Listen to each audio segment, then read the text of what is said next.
Should women play Dungeons & Dragons? This is the bold question asked at the heart of Kristy Boyce's YA romcom novel, Dungeons & Drama. And not to bait you too hard, but the answer is ultimately yes, chicks can play D&D. It's a magical game with something for everyone.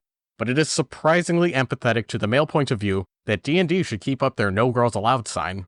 I'm of the opinion that tabletop RPGs are best enjoyed when everyone's treating it more as a relaxed improv night rather than a rigid number-crunching exercise. And if you want to bring unmatched creativity to your next campaign, Magic Mind is the secret weapon that'll make all the difference. Magic Mind is my reliable go-to for staying sharp when I dive into my creative endeavors. It's a mental performance shot designed to dial down the stress and give you a focused, calm energy. I'm taking Magic Mind daily, and it's made a huge difference for me. It's a reliable push to adjust my brain and keep me on track. It's restructured my thinking to give me a consistent, sharp Zen state for a relaxed concentration and focus every day. But don't take my word for it, you gotta try it yourself. They got a Black Friday offer. It's currently 50% off until the 6th of December, only with my link, magicmind.com/taperclipbf.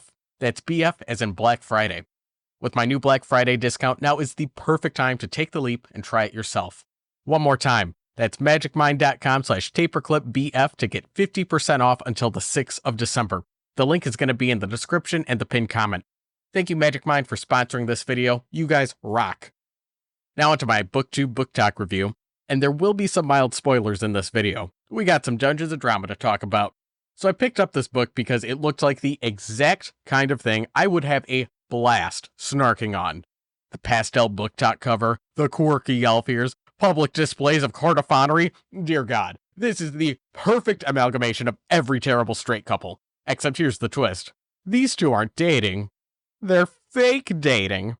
Okay, wait, let me back up to the beginning. The opening line reads, "Of all the punishments my parents could have chosen, I can't believe they went with this one." Protagonist Riley is a drama kid who took her mom's car for a spin while she was out of town, so her and her best friend Hoshiko could see the musical Waitress. Except Riley doesn't have her license. So she wasn't just doing something unapproved by mom, she also didn't have permission from the government. Pretty ballsy, but Waitress is worth the risk. So as punishment, she has to work at her dad's game store. Mom and dad are divorced and total opposites. Mom's very stylish and works in interior design, while dad is a schlubby nerd.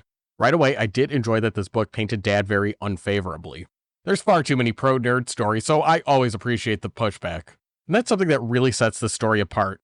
When Riley enters the game store, all of the little details felt very true to life, and I couldn't tell which games they referenced were real and which ones were fake.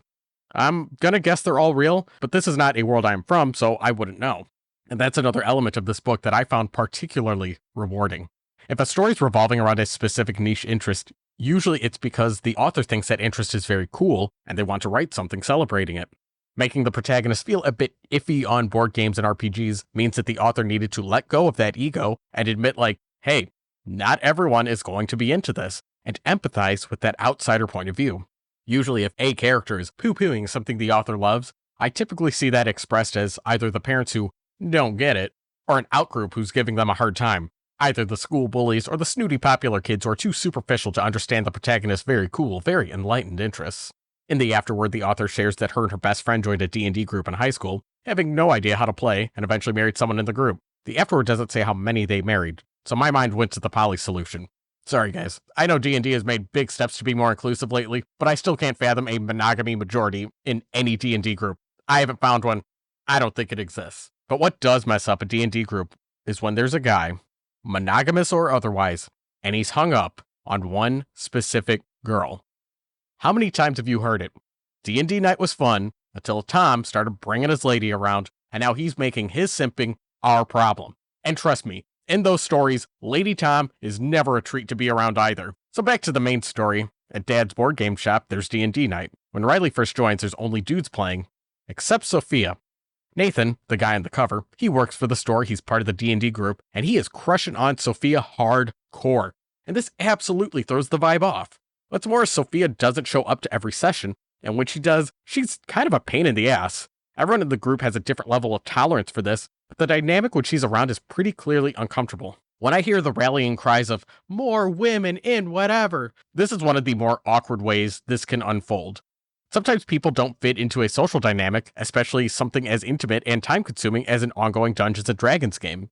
But pulling aside Sophia and telling her, "Hey, sorry, this is boys' night for the fellas," That's dismissive and bigoted. Like, are you going to be the asshole to tell Sophia to hit the bricks? Does Sophia have the social awareness to see that she's throwing the vibe off and politely excuse herself? I'm saying this as a dude who has never been able to integrate into a D&D group, so I'm empathizing more with the chick crashing the party rather than the regulars who have made this a weekly tradition.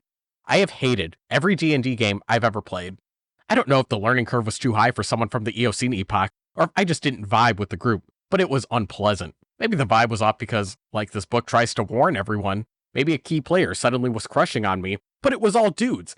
How am I supposed to catch on to that? If anyone gay's ever crushed on me, I never got the memo. Last time I went to a gay bar, they assumed I was lost and pointed me in the direction of the nearest Hooters.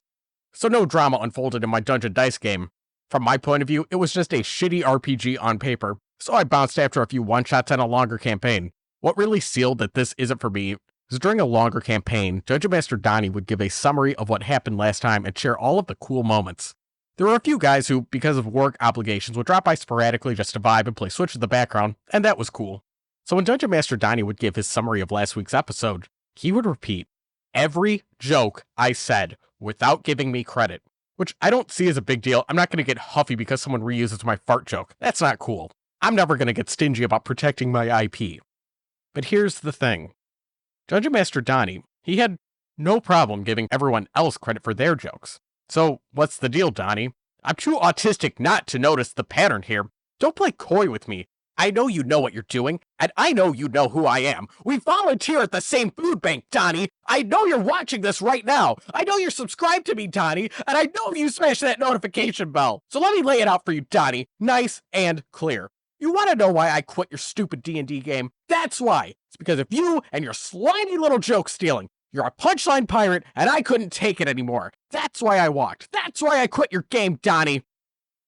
But back on topic for the book. It was a pretty bold choice to establish that there's a D&D group, and the only girl is pretty clearly a problem.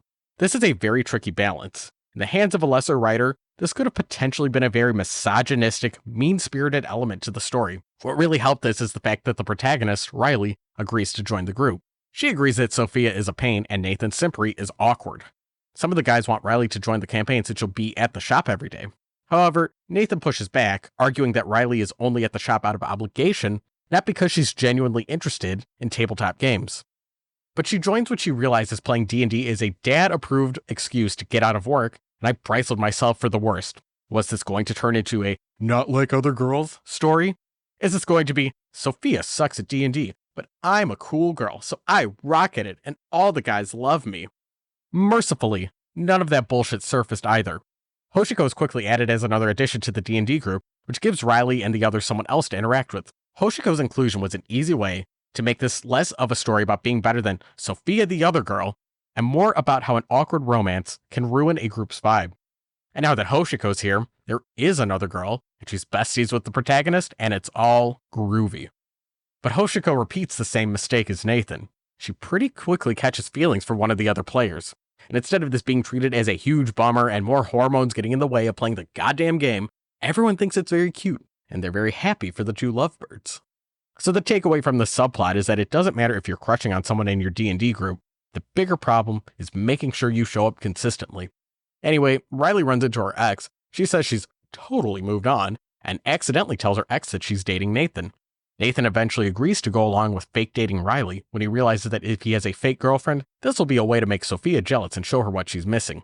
But we really only see Riley process Sophia as a threat when she starts developing feelings for Nathan. Like, okay, yeah, sorry if you've never read a fake-out romance story before it. Spoiler alert, this happens in all of them. And in those cases, Riley's attitude was more, damn, no wonder Nathan's into her, and less of the femcel, why isn't he into me?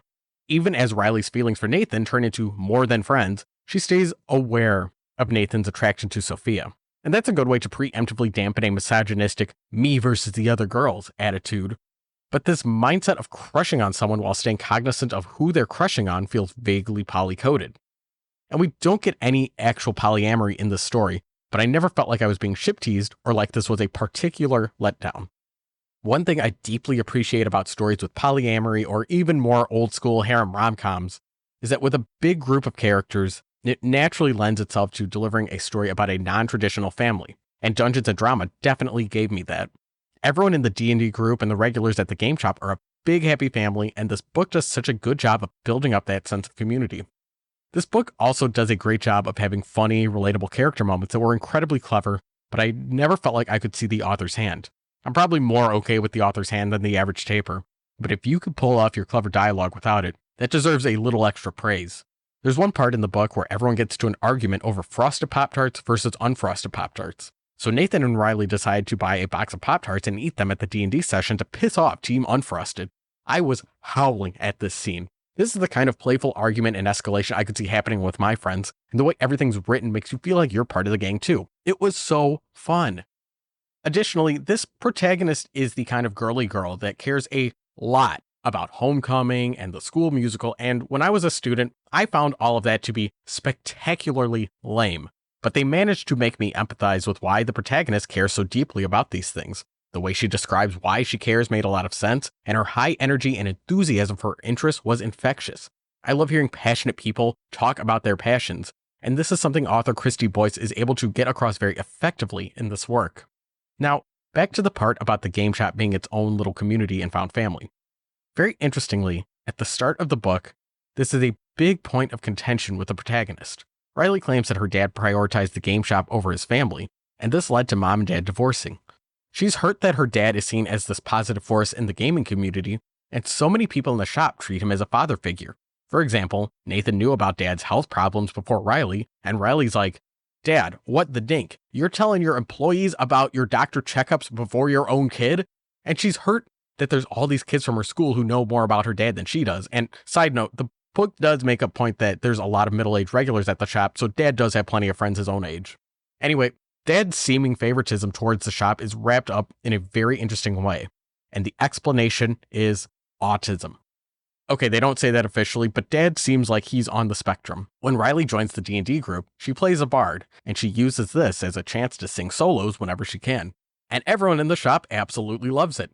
The regulars tell her they're happy to finally see her perform live, and she's like, haha, what are you talking about? It turns out that dad was consistently sharing pictures and video clips of Riley's musical and choir performances to everyone at the shop. And Riley's like, wait, why were you telling everyone at the shop about me, but you could never talk to me about my musicals? Eventually, dad comes clean and says he felt awkward talking to her about theater kid stuff because he's not really of that world, so he didn't know how to talk about it. But he does love her. That's why he was so eager to brag about her performances to everyone at the shop. And man, I felt that. Sometimes it's hard to talk to someone directly, especially if they're a master in the field and you're just a casual and all you can say is, wow, you sing good. And this was such a pleasant, tangible way to show that the dad really does love and care for Riley. He's just kinda awkward. That's so cool. In my last YA book review, Apple Black Oranges by WhytManga, aka Odunze Oguguo, and Stephanie Williams, something similar kind of comes up. In Apple Black Oranges, the protagonist's dad isn't around. I initially had the impression that he was supposed to be written as an autistic Indiana Jones, and he had the kind of lust for adventure that's entirely appropriate for a shonen manga protagonist's distant father. So even if he's not around, he's off finding the golden wand, slaying demons, all with the promise that someday he'll return home. Turns out that assumption was completely wrong, and dad was just evil all along. Womp womp. There's a whole lot wrong with that book, so it was incredibly satisfying seeing a similar concept executed so well. Maybe I could create a Voltron of YA books, each one excelling in different story elements that Apple Black Orange is completely fumbled. So a big part of growing up is learning and accepting that your parents had their own shit they were going through. They were trying their best, even if they can suck sometimes. Now, if your parents were a notch too abusive to be graced with forgiveness, I am not talking to you. I'm only interested in taking the most mainstream centrist opinion that will please everyone, because my parents didn't love me, so now I'm seeking for validation wherever I can. So the solution to why does dad suck, given in Dungeons & Drama, was very satisfying in that it felt very true to life. I also felt like I could see myself being this dopey dad. I have siblings and relatives that I love bragging about, and I think so highly of them. But I don't check in as much as I should. Like, I have a nibbling who, thanks to an unmonitored, constant access to YouTube, taught himself advanced electrical work before he started high school. I don't know how to carry an extended conversation about the dimmer switch he installed since I don't know anything about that world. I mean, what's the balance between asking basic 101 questions to show you're interested and annoying someone with shit that can be solved with a quick Google search. But hopefully he does know I'm super proud of him. The kid's the best case scenario for an iPad baby. I mean, I tell everyone I can about his accomplishments. Hell, I'm telling it to you because I'm so damn proud of the kid. Like, what the fuck? This kid had figured out a dimmer switch? There's whole ass adults who couldn't do that. I mean, I know I couldn't do that. Best I could do is maybe plug in an LED light strip. So I really love that the emotional arc with the dad was something very real and relatable, and it builds to dad and protagonist reaching a deeper understanding with a heartfelt resolution that's both authentic and very satisfying. And that's another quality of this book that stood out. It tells a fully realized story. Everything's tied together at the end, and it feels very complete and well-rounded. I think the only thing I was kind of like, okay, that's a little bit bullshit, is just how quickly the protagonist was able to get into D&D and be like, wow, I misjudged this. This is pretty fun. But basically, once she sees D&D as another extension to theater kid antics, she readily accepts it into her life. And yeah, that reasoning made sense, but like, I don't know. I feel like she would have come to that realization sooner. That was the only thing that felt a little bit shaky, but that was like one chapter. It's not going to ruin the story. One other bit from this book that's exclusively a me thing is the dad's health problems. We're told he's on the standard man-child diet and eats a lot of frozen pizzas and Mountain Dew. And we have that scene where Nathan buys him a Diet Pepsi because the doctor told him he's got to be more conscious of his diet. And in the last act of the book, the dad is hospitalized from his poor eating habits. And I was slapping my forehead like, dear God, this is a brilliant Chekhov's gun. I had no idea something like this could have happened. And I think I only had that reaction because I'm American, but it seems so obvious in hindsight. Okay, you know when an anime character coughs and it's like, don't like that. You want me to take you to the hospital now or rush you there dramatically in episode 2? I think we found the American equivalent. I think if a character hands the fat guy a Diet Pepsi and goes, hey, your doctor told you to watch your calories. That's it, man. You better say your goodbyes right now. But the dad does make it out okay. The hospital is where he explains to Riley how much he wishes he could stop being so awkward and connect with her. They make up, and it's all very sweet. Put simply, I adored this book. I saw Kristy Boyce is releasing another D&D romance book, Dating and Dragons. It looks like a lot of fun. Leave a comment if you'd want to see me take a swing at reviewing that one when it's out. I know I'll be reading it. And I know for me, after reading this, I do want to take another crack at D&D. Donnie, I know I got a little heated back there, but I miss the fellas. I hope you'll take me back. And I know I don't have to hope too hard. I know you want me back, because I know you think I'm hilarious. I do not have to grovel and beg for your approval. So I'll be back next week, and I'll bring a case of Magic Mind. And with my Black Friday link, everyone will be able to load up on this game-changing mental performance shot. Head on over to magicmind.com/taperclipbf and you can get 50% off. Tell the Polycule to get in on this deal. It ends December 6th. Thanks again for sponsoring this video, Magic Mind.